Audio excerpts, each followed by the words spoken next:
Hey YouTube, this is Ozark's brother Jerry. How you doing out there?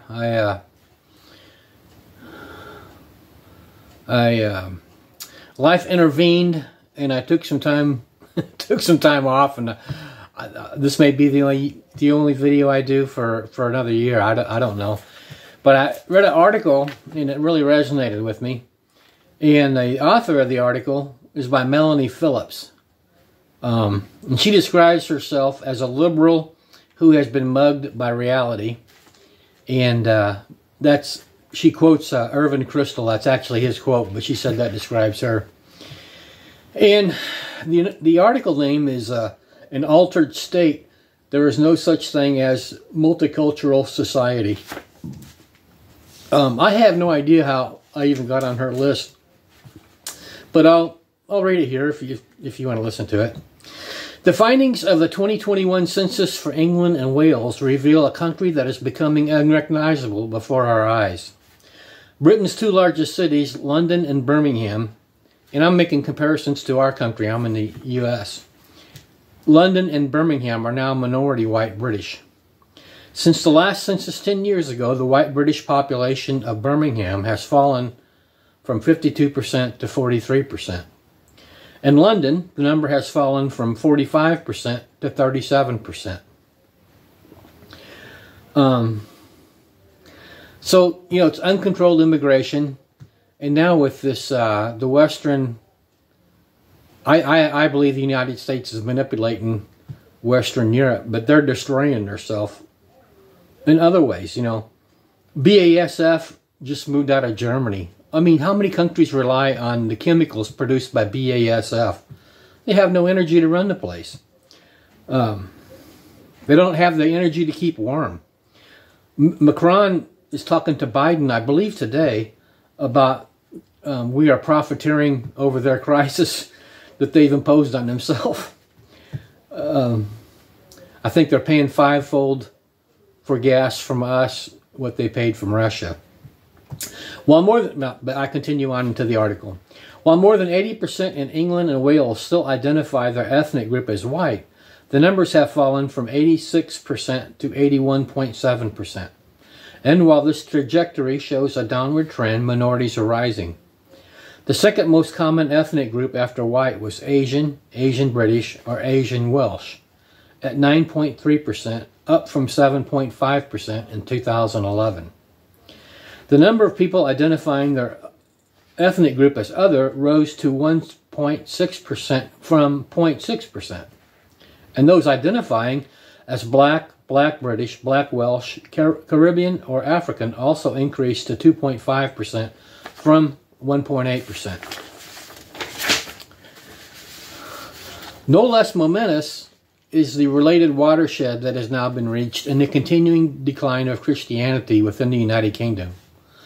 For the first time, fewer than half the population of England and Wales identifies as Christian, with the number describing themselves as non-religious almost tripling since the millennium. While self-described Christians have declined 17%, there has been a 43% increase in a 43% rise in the number of people who say they follow Islam. So, we don't have to follow Yahweh. And here's why. In Amos 8:11, I wanted to read like 14 scriptures, but I better not. But I would like to read Amos 8:11. Behold, the days come, saith Yahweh, Elohim, that I will send a famine in the land, not a famine of bread, nor a thirst for water, instead, but of hearing the words of Yahweh. So Yahweh, these people, we don't describe ourselves as Christians anymore, and Yahweh is giving us a famine of His word. The significance of these changes does not lie in skin color, but in the fact that minority cultures are increasing while majority culture is waning. Statisticians have welcomed this as the development of a multicultural society. But this is an oxymoron. While a multi-ethnic society is possible, there is no such thing as a multicultural society. And this is the difference between a nation and a country too. A nation has a common descent, a common history, a common culture, a common language, a common territory. Got to have a piece of land, piece of dirt to be on. And I'm going to add a common religion. This wasn't in the technical definition, because there's quotes from the Founding Fathers that said that they all agreed enough to pray with each other.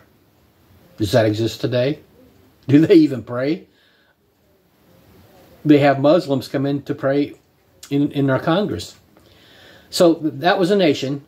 And now a country is just a piece of land with its own territory. So, you know, with this definition, we're not a country. Excuse me. We're no longer a nation, but we're a country. And she's saying that this is the same thing with a society. So a society only exists where its inhabitants regard themselves as bound together by a culture composed of composed of language, religion, law, literature, traditions, customs, and so on, expressed through civic and political ideals embedded in the historic development of that culture. Different ethnicities can sign up to the norms established by the culture, even if they are newcomers who don't share in its development. I mean, look at Scripture; it's replete. You have Uriah the Hittite. What's a Hittite doing working for King David? You know, the strangers saw the truth and they grasped onto it, and it can still happen. Okay. Multiculturalism, by contrast, means that no one culture defines a nation, which is composed instead of a babel of cultures. Now, I don't know about your eschatology, but I have to believe we're close to end times. And initially, the anti-Messiah, or the Antichrist, as it's called, will be happy to have everyone worshiping the God of their choosing, like the Romans. But at some point, that changes and he will be worshipped. So,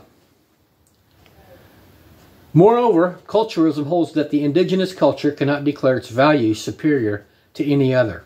So one God, word God, is as good as another. So it cannot lay down cultural norms which everyone is expected to share. How dare you? Multiculturalism therefore destroys society as a body of people with a shared collective national vision, and thereby destroys the nation. It's more accurate to say that Britain is changing into a multicultural state. The bonds of society that keep everyone together are fraying fast. This is why unlimited immigration is so disastrous. Certainly, managed immigration benefits a country in many ways. A limited number of immigrants enhances the culture. But if the numbers are too great, there comes a point where there's no culture for them to enhance. On a practical level, the country cannot cope with housing, health, education, and other services being overwhelmed. And on a cultural level, the nation becomes balkanized. And another cause of balkanization that I personally think about is when the states or whatever, or your collective, whatever that is, realizes that this federal government can no longer do anything for you.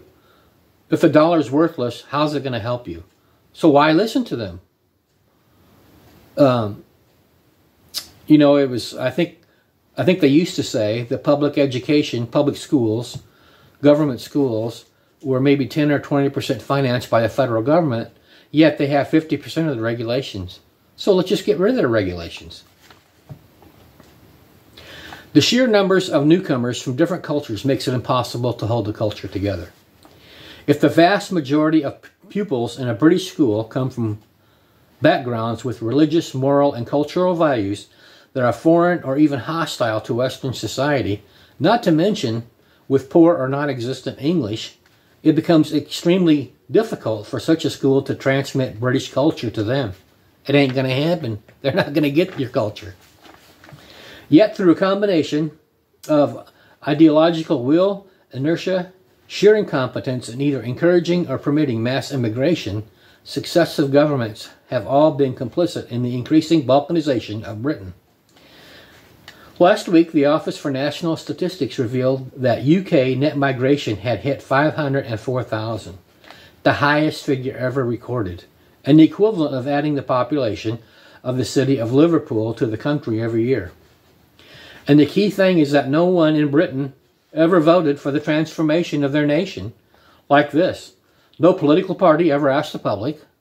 No political party ever said this was what was happening. So, and that's like here. We're no longer asked anything. Joe Biden decides that we're in the middle of an energy transformation. So he's skipping the transition part, and we're going straight to just being without, which is what they're doing for another reason in Europe. You know, we no longer get to vote for anything. We used to get to vote on war. War bonds had to be sold to go to war. It's no longer the case. Now the Unconstitutional War Powers Act, where Congress abdicates their authority, is implemented, and the Federal Reserve prints the money for them to do whatever the heck they want. And on top of that, you have to call into questions the validity of modern elections. I mean, we are really being bombarded here.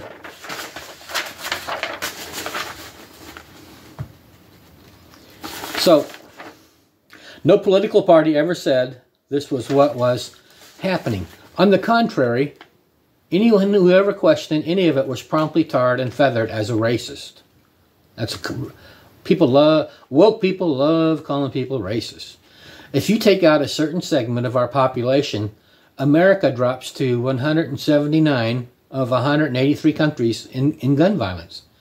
Now, I know violence is a matter of the heart, but what are we going to do? No less important than this demographic and cultural change is the fact that the majority in England and Wales no longer identify as Christian. This is a baleful milestone for two reasons. I had to look this word up. Baleful means frightening harm or menace. So this is a menace or frightening harm for two reasons. First, Christianity is the bedrock of Britain's cultural identity. Biblical values infuse its institutions, moral norms, and traditions across the board. As I explained in detail in my 2010 book, The World Turned Upside Down, The Global Battle Over God, Truth, and Power, the values that secularists claim are universal are not universal at all, but delve in the Hebrew Bible. The root of Christianity, which was the basic building block of Western civilizations. Even though so many people in Britain no longer consider themselves Christians, the values that the vast majority, including atheists, hold so dear, individual freedom, conscience, and compassion, tolerance, and even the rationality that fueled the Western science and modernity, were created uniquely by the Bible. You know, now we have this Defense of Marriage Act, where homosexual marriages, it's enshrined in federal law. But the word marriage is a Bible word, and the government has nothing to do with that word. So, and what this government giveth, the next government can take away. Secularists may deny this, but Christianity has been the glue that held Britain together. The decline of Christianity means Britain is becoming increasingly unglued. And the vacuum left by the retreat of Christianity doesn't mean people are losing the impulse to religious faith. The vacuum is being filled by religious faith turned upside down. The growth of paganism, witchcraft, and shamanism, which the census says has increased more than tenfold since 2011, cults, irrational conspiracy theories, and the elevation of man-made ideologies such as apocalyptic climate change,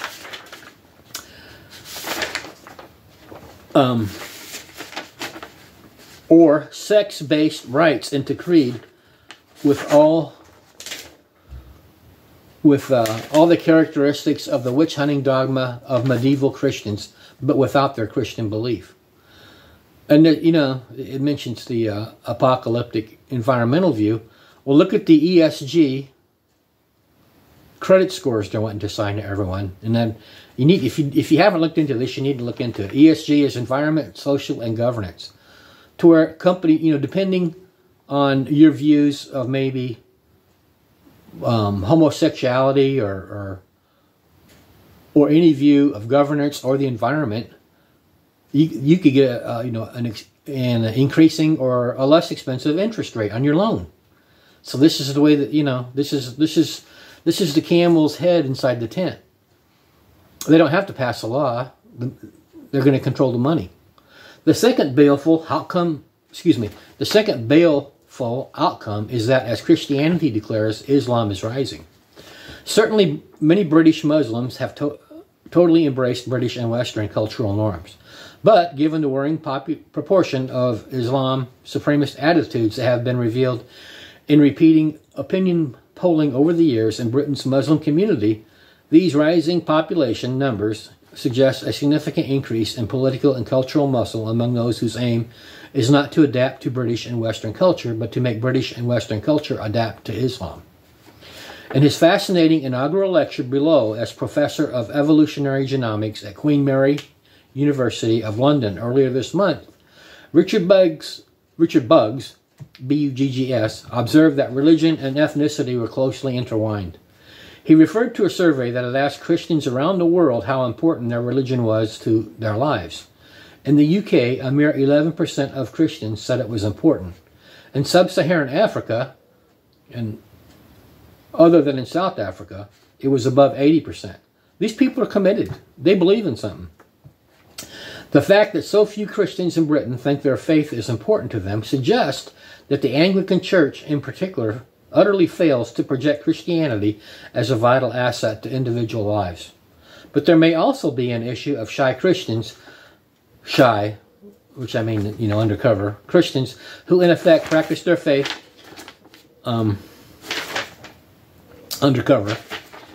In America, said Buggs, researcher Elizabeth Barnes had observed that Christianity could be called a concealable, stigmatized identity among biology graduate students who tended to hide their Christian beliefs because of the widespread, if highly contestable, assumption that religion and science were irreconcilable. Some undergraduates had been put off studying biology at a higher level because of remarks made by their lecturers who were very critical of religious views. Yet, in Buggs' own lecture, there may be hopeful signs of a more open-minded attitude developing. For Buggs, a practicing Christian, was specifically invited to speak about his faith as well as about biology.